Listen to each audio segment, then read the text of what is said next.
लेकिन सर सफलता तो है, लेकिन देखिए आप लोग सहारनपुर बहुत अच्छा नहीं कर पाए उम्मीद के मुताबिक। ठीक है, धर्म सिंह सैनी हार गए, बहुत करीबी मार्जिन से हार गए। बागपत हार गए आप लोग बहुत करीबी मार्जिन से। बड़ौत हार गए, ये भी सब वो बेल्ट है।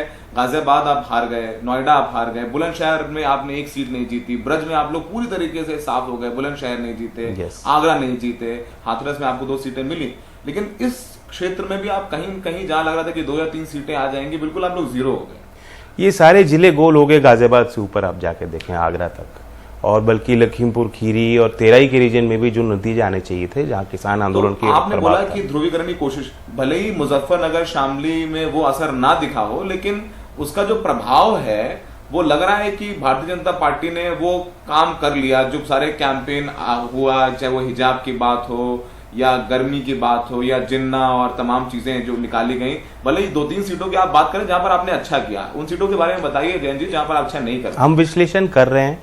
मैंने एक 3 मेंबर की समिति बनाई है जो हर जिले में जाएगी, कैंडिडेट से अलग बात करेगी, संगठन से अलग बात करेगी, हमारे गठबंधन के जो प्रत्याशी रहे या जो उनके संगठन के लोग हैं उनसे अलग बात करेगी, राय लेगी और अपने सुझाव देगी आगे के लिए, क्योंकि we have to look forward.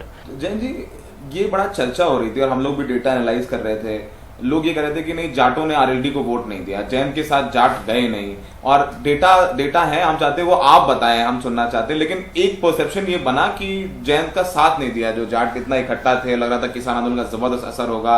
Rakesh Tikait भले ही किसी पार्टी की तरफदारी ना कर रहे हो, लेकिन उनके जो बयान थे वो ये लग रहा था कि बीजेपी के साथ तो नहीं है, बीजेपी के खिलाफ बात कर रहे हैं। तो आपको जाटों ने वोट दिया कि नहीं दिया, ये बहुत आम सवाल है, पत्रकारिता वाला सवाल नहीं पूछ रहा हूँ मैं, सोशल मीडिया सवाल पूछ रहा हूँ आपसे। सिसौली जिस क्षेत्र में आता है, जो कि सिसौली किसान राजनीति का एक केंद्र बिंदु है, उस विधानसभा को हम बड़े मतलब कंफर्टेबली उस विधानसभा को हम जीत रहे हैं। और उमेश मलिक वहाँ उस क्षेत्र के विधायक थे, जिनके ऊपर कुछ एक आरोप और लगे हुए थे पुराने, उनको हरा कर जीते हैं।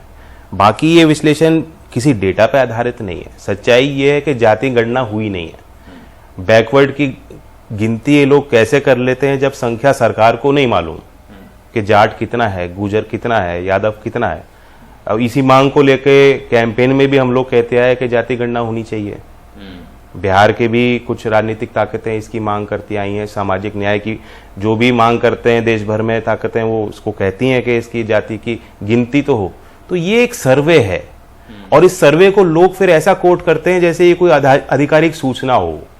इसके पीछे कोई तथ्य नहीं है। आपने 100 लोगों का सैंपल साइज लिया, 100 में से आपने आकलन कर लिया कि इस सीट पे इतने जाट हैं, मुझे नहीं मालूम, सर्वे के जो ऑर्गेनाइजेशन है उनको कैसे मालूम। जी, क्या आप और अखिलेश जी का गठबंधन बहुत कंफर्टेबल था, आप लोग साथ थे, लेकिन हमने देखा कुछ सीटों में टिकट बंटवारे को लेकर के बड़ा मनमुटाव हो गया, आरएलडी और सपा के लोग सामने आ गए, बाद में आप लोगों ने सुलझाया। जैसे एक मार्ट सीट है, बड़ौत में भी ये देखने को मिला, हमें मीरापुर में भी देखा, कई सीटों में हमने ऐसा देखा जहां पर आप लोगों के कार्यकर्ता, गठबंधन तो हो गया जयंत और अखिलेश का, लेकिन जमीन पर सपा और लोकदल के लोगों का गठबंधन सही से नहीं हो पाया। क्या ये भी मानते हैं कि परफॉर्मेंस और अच्छी हो सकती थी, लेकिन जमीन पर बहुत बिल्कुल नहीं, परफॉर्मेंस और अच्छी हो सकती थी। चयन में भी हम लोगों से गलतियां हुई होंगी और उन गलतियों को हम स्वीकारते हैं और इससे सीखने का हमें मौका मिल रहा है। कोई भी परफेक्ट नहीं होता, कोई लीडर परफेक्ट नहीं होता, कोई गठबंधन परफेक्ट नहीं होता, समझाना पड़ता है कार्यकर्ताओं को भी, और टकराव भी बिल्कुल नेचुरल है, क्योंकि किसी आदमी ने मेहनत कर रखी है उस क्षेत्र में, उसे लगता है मेरा हक मारा गया है।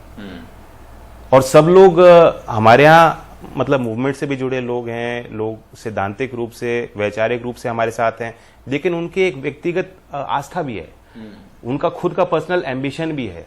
तो सबको सेटिस्फाई करना भी कभी कभी असंभव हो जाता है। जहाँ पे आप 200 वोट 250 वोट बहुत कम मार्जिन से, इसलिए थोड़ा सा भी प्रयास होता है, बल्कि जब बड़ा मार्जिन होता है तो बुरा नहीं लगता।